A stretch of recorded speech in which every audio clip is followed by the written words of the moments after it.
Good day to you. Thank you for joining this presentation. I've done this presentation recently for the Pennsylvania Petroleum Association, and I'm doing it in this format so they can share it, but so can you as well.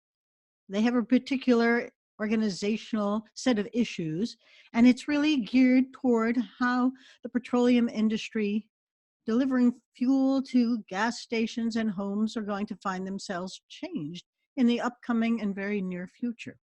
A blue ocean strategy may be exactly what they need, and you may as well. So let me take you through the process and the trends that are really tipping points right now, very important inflection points that you should be paying attention to, really regardless of what your industry is or the type of business you have within it. So the first questions we ask always is, who's going to be your customer tomorrow?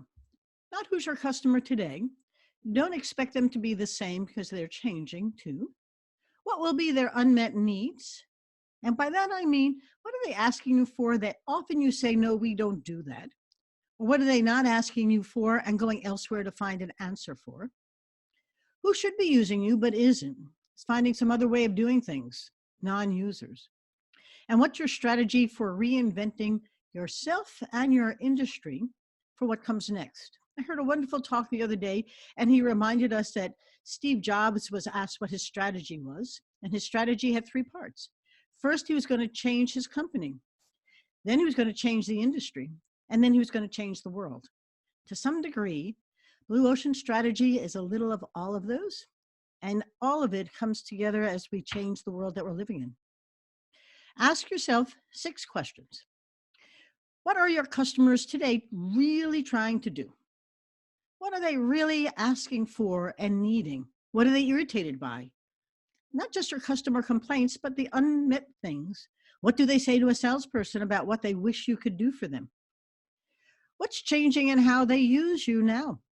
Do you notice that they are dropping off certain things they used to do? What are your current customers doing differently? Have you watched? Have you spent a day in their life trying to figure out what they're trying to fix or how they're solving problems and how you could help them? If you haven't spent time with your customers, you're imagining and portraying on them what your own issues are and how you're approaching them. It's not a healthy way to grow. My fourth is, are there new markets struggling with problems you could help solve? We'll talk a bunch about that today because the entire energy industry is changing. And that's affecting petroleum distributors as well as their customers on all levels.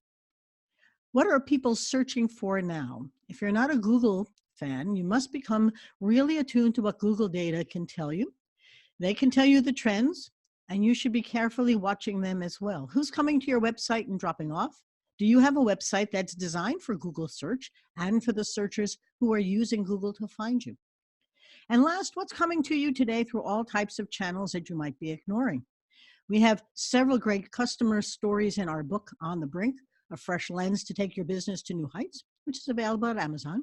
And several of them are about our clients who just didn't listen to what people were either emailing them for, calling on the telephone and asking them, talking to them about at trade shows. They're asking you for things and you're deleting them. Not a healthy way to proceed. This came out of a March 2013 Harvard Business Review article. While it's not today, it is exactly what's happening today. The gray circle, you could think of it as a Blockbuster, a Sears, a BlackBerry. They had long lifespans. My Kodak camera is one of my favorite stories. It came out in 1900 and disappeared to 1970. In those days, things were innovations. There were early adopters, and there was an early majority, then a late majority, and laggards. It doesn't matter what industry, whether it was the automobile that Henry Ford transformed and really did away with horses altogether, except for fun, or it was a BlackBerry that really thought it owned the market until iPhone came along and transformed the market. And Sears had a catalog well before Amazon and forgot about it. The red is the world today. Things emerge, they surge, and often they purge. Nothing hangs around for very long. We used to call that a fad. Quite frankly, everything is fad-like today. and you're never quite sure what's going to last long. But if you're not full of ideas about what things you're going to test, you're going to miss the opportunities. We use a chart like this in blue ocean thinking. That's very important. Most of us are settlers. They value imitate. Most of our clients start out that way. They've gotten really good being a college, or they're very good at healthcare, but they know what everyone else is doing and they imitate each other. And they're comfortable having benchmarks that show that they are, if not as good as the others, certainly doing it in a similar way. Then you have migrators who are improving things incrementally, trying to get them better, doing a better job at urgy centers. So the doc in the box didn't make it, but my urgy center will, incrementally improving something. And then you have value innovators, pioneers, who are really out there trying to transform the way things are being done. I say in healthcare, telemedicine is one of those, and that is expanding rapidly. But taking the care out to the home through telemedicine is going to be transformative. We don't want people in the hospitals, but how do we keep them out? And how do we make them healthier? And how about all of those bands that you wear and technology you can use? Same thing is going on in universities. Arizona is one of the most innovative universities. It's innovating. It doesn't seem to be just incrementally improving the classes or the times in which they're offered. He's transforming the whole educational experience. What are you doing?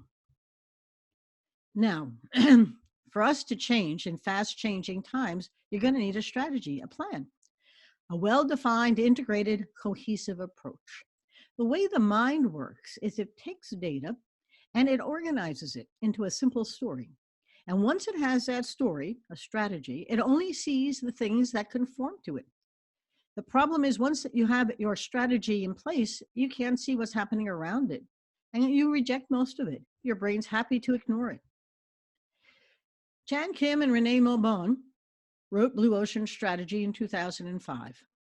I met Renee actually in an elevator at the Harvard Club. She was going to do a presentation and I was invited to listen. In the elevator, I said, I love your book. It's very anthropological and I'm a corporate anthropologist. And she said, oh, you should be a blue ocean strategist. And I said, what's that? She said, I don't really know. Let's make it up. And so we have. And so we do a tremendous amount of blue ocean strategic work. We've done over 400 workshops in the last 10, 12 years. We have lots and lots of companies that work with us to find new markets. But I think that Renee's new book, Blue Ocean Shift, has gotten as much, if not more, traction because in some ways it takes away the word strategy and helps people see this as a shift, something softer. I don't know why, but sometimes the words can be off-putting. So whether you're looking for a new strategy or shifting your focus, we're going to talk a lot about how this can work for you. The most exciting part is that it's in how you see, feel, and think about yourself and your business. Because if you don't see it, you will never feel it. And we decide with the heart. Then the head comes into play and we think about it. And from there we can do it. But it's a transformation of who we are and how we see things that matters here. You're going to say, what's a strategy anyhow? Strategies ask what customers or markets distinguish us. What are we going to serve? Who's going to be our customer tomorrow? What's our value? What processes give us a competitive advantage? Answering the brand question, why you? And what are the human, technological, or organizational enablers of this strategy? How do you do it differently? They learned in studying their clients, they had 150 research case studies, that there were those who were stuck in a bloody red ocean. They were competing with each other. They were benchmarking themselves, accountants competing with accountants, attorneys with attorneys, retailers with retailers. Everybody in the retail business looked the same. It didn't matter if you went into a Marshall's or a Kmart or a Lord & Taylor's. Prices may differ, but by and large, it was the same experience. Very competitive, a zero-sum game. If you won, I lost. If I won, you lost. It was not a way of growing. What they found was that of the 150 cases they studied, 14% sustained their growth by having a different strategy. And they called it a blue ocean strategy. The essence of which is to make the competition irrelevant. I repeat that, make the competition irrelevant. Don't benchmark yourself. Create a leap in value for you, your company, and your customers. What does that mean? How do I create a leap in value? A leap in value is value innovation. You're a pioneer. You don't just want to be another commoditized red ocean, lots of competition. You want to open a new market space. Think what Google did. Bing is nowhere there. What happened to all the lookalikes? AOL. What happened to Prodigy? What happened to all kinds of stuff that never happened much? You want to create new ways to solve big problems. You want to avoid incremental improvements, and you want to look beyond your current clients. This little graph here is important because you're going to add value and reduce costs by eliminating things that don't add any value. I can't tell you how many clients we've worked with that are doing things because that's the way we do it, that adds no value. And as a result, it adds cost, but it isn't very valuable at all. The difference is very clear. In a red ocean, you're competing in an existing market space. In a blue, you're creating a market. And creating markets is different, just simply different. You're going to beat the competition in a red ocean. In the blue ocean, you're going to make them irrelevant. You're going to do things differently. They'll have to catch up to you. You're going to exploit existing demand. In a blue ocean, you're going to create that demand and capture it. And it's actually out there already looking for you if you just look at Google search. What are they asking for? What are those long tail keywords? What are they asking Echo or Alexa to find for them? The fourth point's important. In a red ocean, we typically add value and cost. Every time you add an improvement, it adds cost. You don't eliminate anything. In a blue ocean, you eliminate and reduce the things that have no value so that when you do add value, you don't add cost. And you try to focus on differentiation or low cost in a red ocean, you're either going to be a Nordstrom's or a Walmart. Well, maybe you can be both different and low cost. You just have to think about it all differently. Now, this is an image I like to use. The side with the sharks on the red ocean side is something you may be familiar with, but not fond of. The blue ocean, you may not be familiar with and not know how to swim in, but there's not much there that's going to eat you, except you. So the real question is, can you be a blue ocean swimmer? 5 things to think about. You're going to add value, but innovatively. You're going to repackage it. You're going to think about it from your customer's perspective. You're going to look for non-users who could be using you, who might actually be asking for you. You're going to listen for unmet needs. What is that customer saying that you say, no, we don't do to? You're going to create demand, very important, and you're going to make the competition irrelevant. A couple of stories to share. This is a favorite blue ocean strategy story because it was my first client. Mark Schmidt and I were on a board of Eva's Village together. And Mark had a wonderful company called EAC. And I said to Mark, I'm looking for companies that need or want to change. I'm a corporate anthropologist, and that's what we specialize in. And he said, me. I said, why? He said, I've been in business 20 some years. I'm $25 million. I'm an original equipment manufacturer, an OEM, and I make good batteries. The only problem is that I'm dependent upon customers coming to us with plans for us to build their batteries. I don't have anything proprietary, so they bring me the specs and I build their batteries. My problem is if they don't have anything for me to build, I don't have any business. So we went exploring. A big part of Blue Ocean strategy is visual exploring. We went out to his customers and I asked them, tell us about the trends in your business. What's keeping you up at night? What should we pay attention to? And then we just sat still and listened. One client said to him, Mark, can't you do it any faster? And Mark said, you give me the specs and I build your battery. He said, yeah, but I want it faster. When we walked out, I said, Mark, he wants it faster. He said, that's not in his specs. I need his specs. I said, well, maybe the specs don't reflect what he really wants. We went to another client and they said, Mark, you know what's going on in the power business. What's happening with lithium ion that we should know about? And Mark said, I thought you knew because you give me the specs. So Mark had built a business around an idea that he'll wait for his clients who supposedly know more than he does, bring him specifications for batteries, and he would build them. One client left them. He went to a competitor.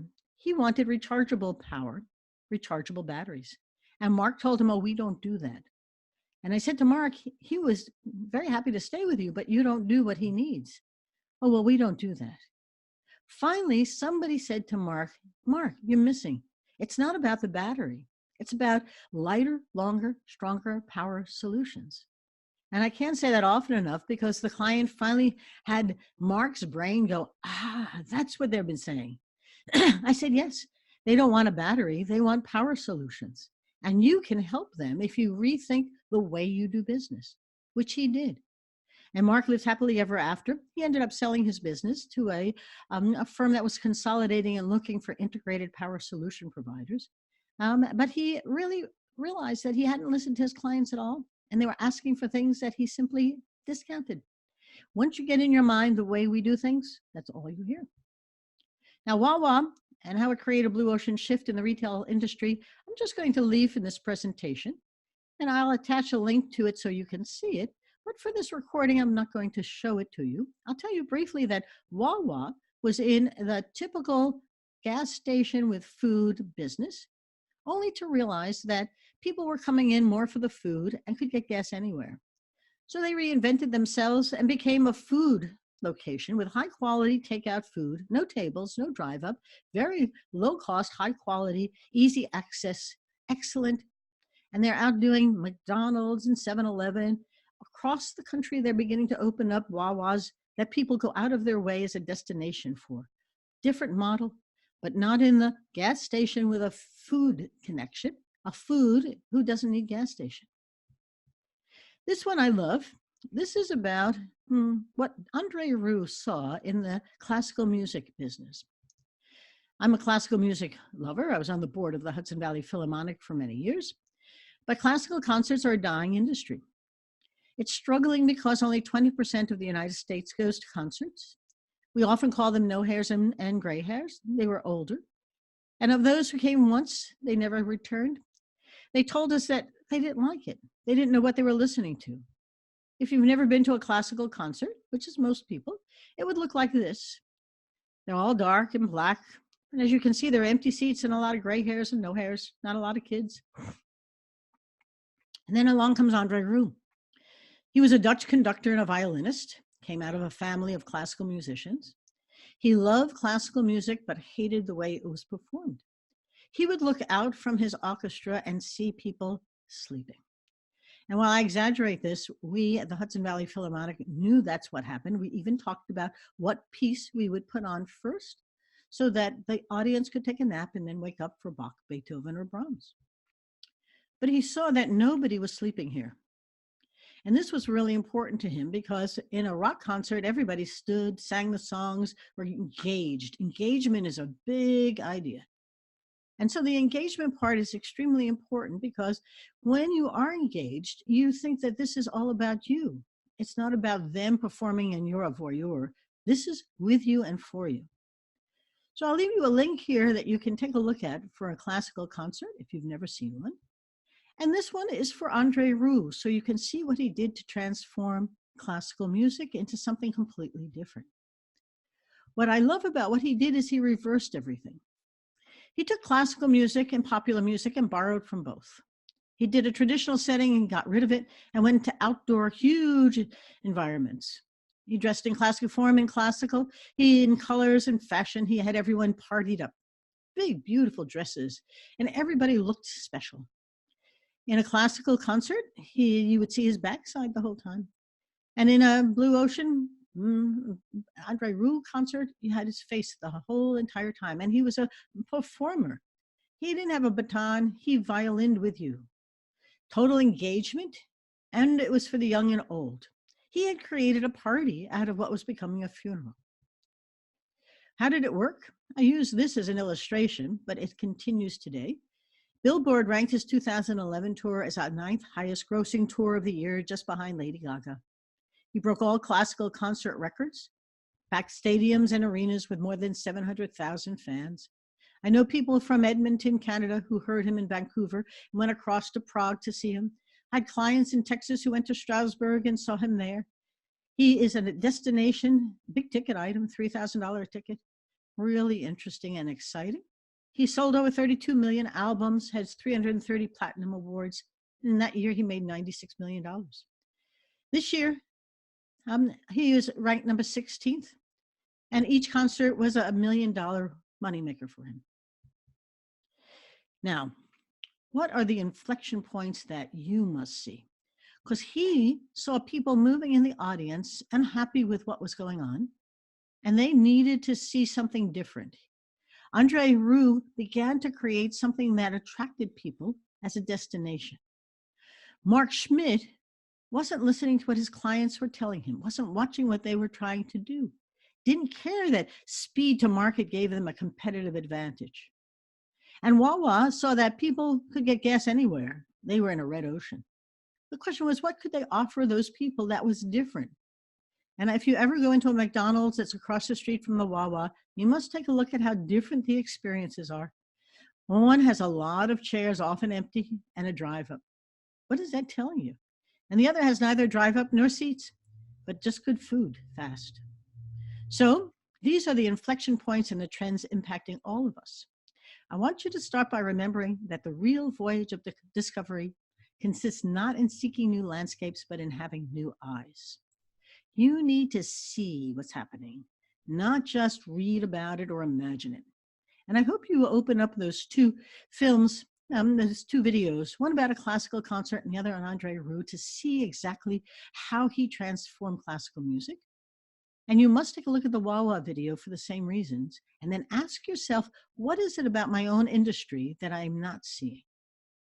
You're not seeing it because we don't see things as they are. We see things as we are. I can't say that often enough. The brain is wonderful at making us the hero. We're very narcissistic. And we're the hero in every story. And we don't see anything that challenges that. So if you think that you have a great business and you just have to do it a little bit better, then you probably are missing all the opportunities around you. When you see yourself, you typically see yourself as part of a generation. You've been told you're part of that cohort. Are you a boomer or a Gen X? A Gen Y who's been so maligned by the boomers? I'm not sure why. They're really clever and creative. The boomers are too. And then the Gen Zs who are coming along, and they are different than everybody. They've grown up totally digital, and the boomers keep trying to adopt digital. The Gen Ys are very energetic. They have a different set of values. The ones I've worked with in doctors' offices in particular have a very different sense of what they want to do during the day and how to do it. Boomers worked hard. Working hard is what they did. They didn't play during the day. I had one boomer who had to buy ping pong tables for his new employees, the Gen Ys, and he didn't understand why. They didn't understand that you work all day and then play. And they said, why? And he couldn't answer it. It's an interesting time to think about who you are and what you believe to be true. This trend, I think, is extremely important regardless of the industry you're in. By 2017, the marriage rate in the United States stood at 6.9 per thousand, a decrease from 1990 when the marriage rate was almost 10 marriages per thousand. People are waiting longer to get married. They're often living together and not married. They've got student debt they don't want to blend together. They're having babies without a marriage. They may be living together in the same house that they bought together, but they're not married. Marriage is taking on a whole new flavor. People are asking, why should I get married? Why is it so valuable? The second thing that's very important is that home ownership in 2016 was the lowest home ownership rate since 1965. You got only 50 years here of trends. And it wasn't just the 2008 recession. You can see it starting in 2004. But lots of things are playing into this. Student debt is one. They don't have a lot of cash for it. And the other part is that they're wondering why a home in the suburbs is the best way to raise their family or live. And often they're living together in shared apartments. It's very interesting that this is the highest number of young adults living with their parents, the highest number in 75 years. Parents in the US cannot get rid of their kids. The share of kids living with in their 20s living with their parents has been the highest in 75 years. Now, that doesn't mean they don't want to at some point get married, perhaps have a family and live in the suburbs and buy a car, but they're changing the whole pace at which that's happening. Customer happiness has become very important. 54% of customers think companies need to fundamentally change how they engage with them. This is very important, regardless of the industry you're in, but particularly for the oil and gas industry. Happiness depends as much on the quality of their engagement as the quality of the product. And since most of that fuel oil is pretty indistinguishable, very red ocean, what difference does it make which one I buy? They're open to companies using new technologies to improve that experience. They're very experiential. They've grown up that way. They want things personalized. They want things timely, connected, all of which leads to ethics and trust. It's very important for any industry and every business in that industry to rethink, how are you engaging with your customers? Now, part of this is also a reflection of the independence of the workforce. We think about low unemployment, but in fact, there are 50 million people who are in the gig economy. And don't ask me what gig stands for, but this is really just-in-time economy, shareable economy. It's very interesting because a third of the US workforce is there, and it may be even larger. Because many people I know who have jobs during the day do Uber in the afternoon or evening. It's a very blended economy, and they like it. They may not have a choice. There are probably fewer and fewer of those jobs inside that are going to pay them, and the benefits aren't necessarily as important as they thought. There may not be a lot of choice either. But you can control your schedule, be your own boss, do what I love. I met one young man who was a computer engineer who worked out of his home, which he turned into an Airbnb, and he drove an Uber for pleasure and for extra money. It's a very important kind of mixed economy. What does that mean for you? And then 40% of the business today is owned by women. What does that mean for you? There are 12.3 million women-owned businesses. True, many are solopreneurs, or they're, small businesses. But on the other hand, that's where the growth of businesses have been, and entrepreneurs are growing more jobs than anybody else today.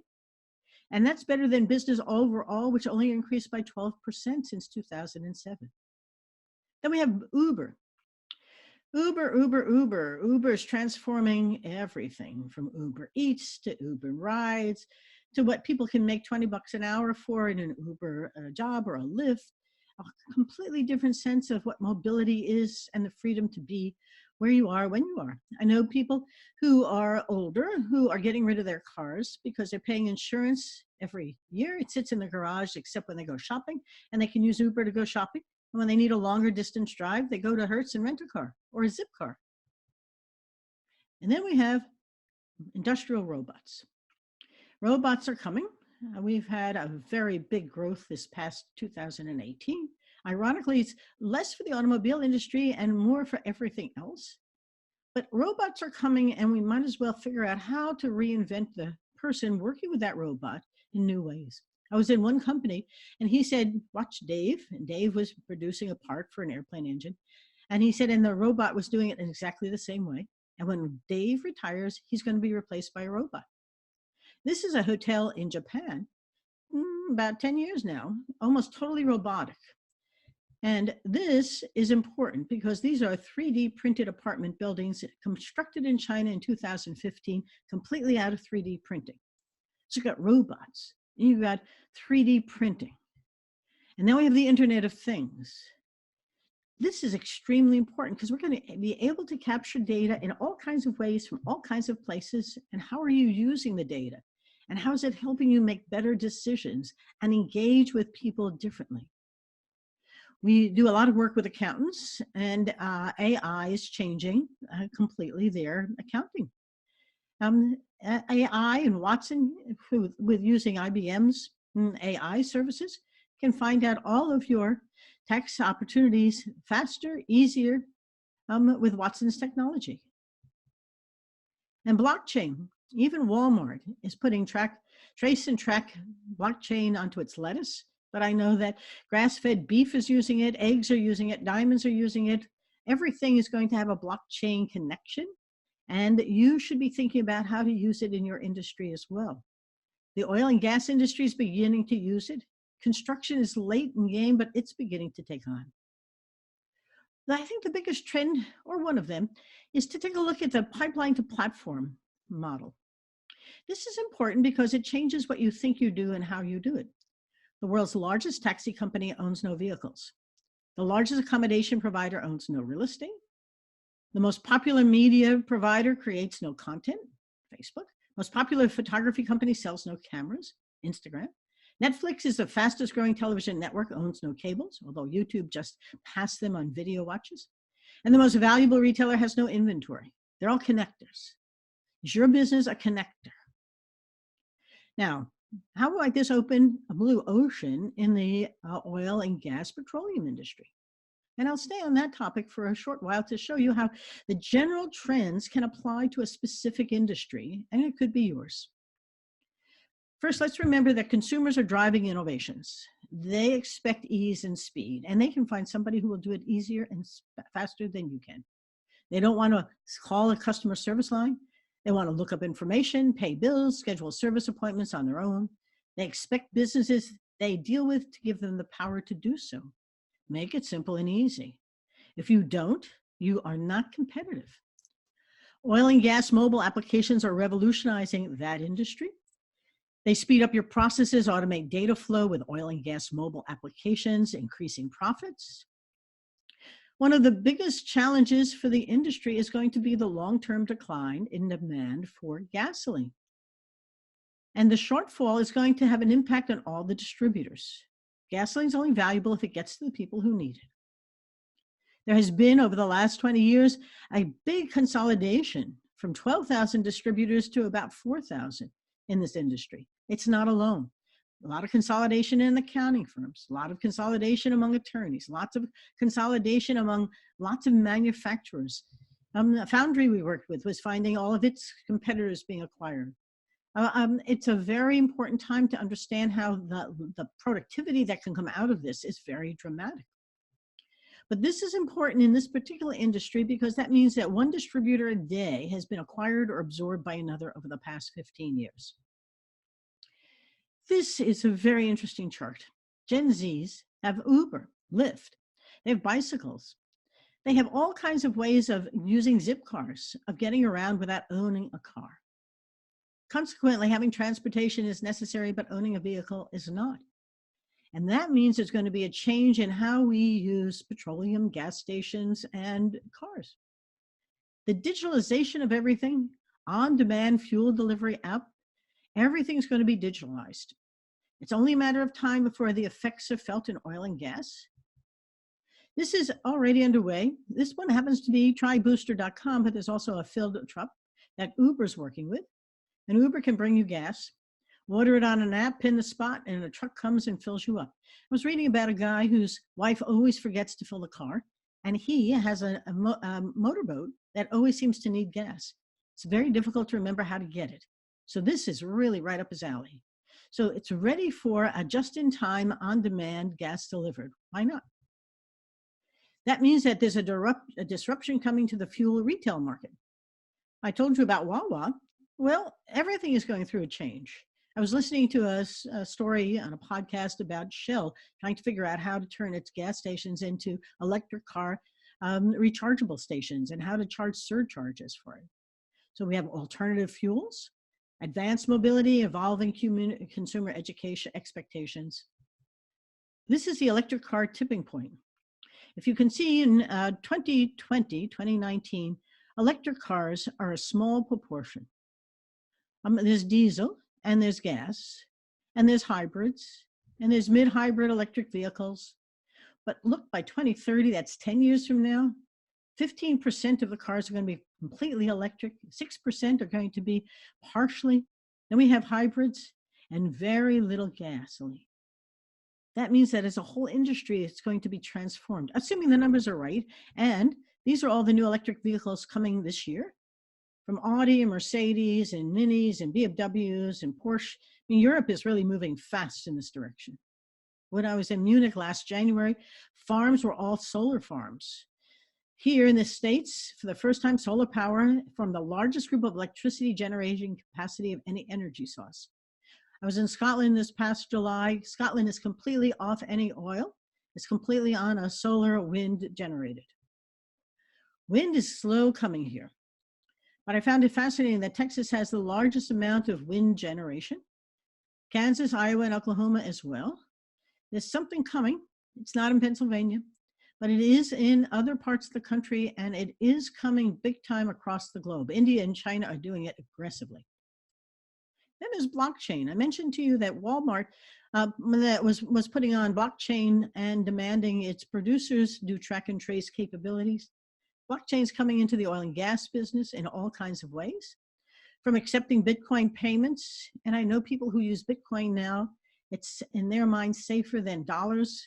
It's coming. And there's all kinds of joint venture accounting procedures, kinds of stuff that blockchain is very important to follow. We have about 4 podcasts on the Brink with Andi Simon, our podcast. And you can listen to Jared Tate and Martin Vin and others begin to tell you about how they are using blockchain to track everything. Track and trace is going to be the way we do things.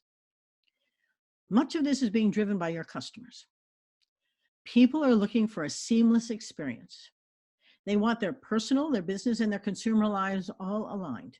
That means they want you to fit into them, not them to fit into you. New technologies are being adopted globally, and somehow we're going to have to figure out how to fit ourselves into that and leverage it, capitalizing on it. That means we have to repackage our experience. Andre Rieu repackaged classical music and began to build an audience that goes out of their way to a whole other place in the country and spend a lot of money for the destination to hear him. It's an experience. Can you create the same? It's not about doing things the way you've always done them. This is about technology challenges them to do things in new ways, opening the door to new possibilities, and they use it, and you can, to achieve new success. So the process is a very straightforward one that they developed. Renee Mobon and Chan Kim developed it to help others do what they found the successful companies were doing. First, you gotta wake up. How can you see what you're really doing more clearly? Visualize your business. Where are you focused and why? Ask yourself that. Then go look elsewhere for opportunities. Don't look inside your gas industry or the fuel delivery. This is a time to go across different industries. You got to take a look at what Jefferson Health System is doing to healthcare. Great industry to take a look at the implementation of dramatic changes to bring health out to the person who needs it, not to bring the person into the hospital. Strategic groups. Who are you focused on that you could change and think about differently? Are you focused on businesses or are you focused on residential? Are you focused on people who have always done it this way? Or are young people who are entrepreneurial, gig economy, looking for completely different solutions? Just-in-time automobile gas. Buyer group. Pharma did it so well, it went to the end user and said, you need my purple pill. Are you marketing to the end user, to the intermediary? What's going on in the fuel being used in fuel stations? Can you help them do better? Because if your clients do better, so can you. The scope of your product or of your service offering is exactly what we're talking about. What part of it are you going to add or delete, eliminate or reduce to create a new value? Value innovation means reducing costs to add value. How are you going to make it more fun? Are you folks going to wear colorful shirts? People love color. Are they going to be bonded to you in an emerging fashion? And then trends. The time are changing. Can you change as well and lead the transformation in a fashion that will make others follow you instead of you follow them? You must go visually explore. This is not incidental. Get out of your office, go hang out, go spend a day in the life of one of the drivers. Go spend a day in the life of someone in a business using your services. Or a facilities person who's managing a building, or somebody who's managing their home. Hang out. People say, what does an anthropologist do? I hang out. And I hang out to better understand what it is people are really talking about and take pictures. You'll be amazed at what the pictures can show you.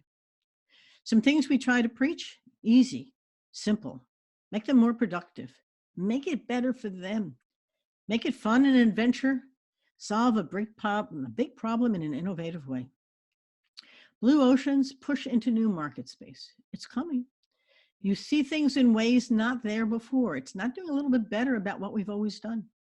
You're going to focus on unmet needs and search for non-users. And you're going to create demand, not just fulfill it. Create demand is often the hardest part. Your brain is fascinating, though. Once you believe that there's a blue ocean, you will see it. If you don't believe, you will never see it. But if you do believe, it will come at you in all kinds of ways. People will say things, you'll read something, you'll hear something, and you'll go, that's right up the alley here. Should you? If I didn't tell you, I've had dozens and dozens of clients. When they see it, it's a whole different world for them. They just go run with it. Could it open up entirely new possibilities for you? It's waiting. They're there. The times they are changing. It's not just in your industry, it's around you everywhere. And people are expecting leadership. Can you lead them? Winston Churchill, one of my favorite leaders, said, a pessimist sees the difficulty in every opportunity.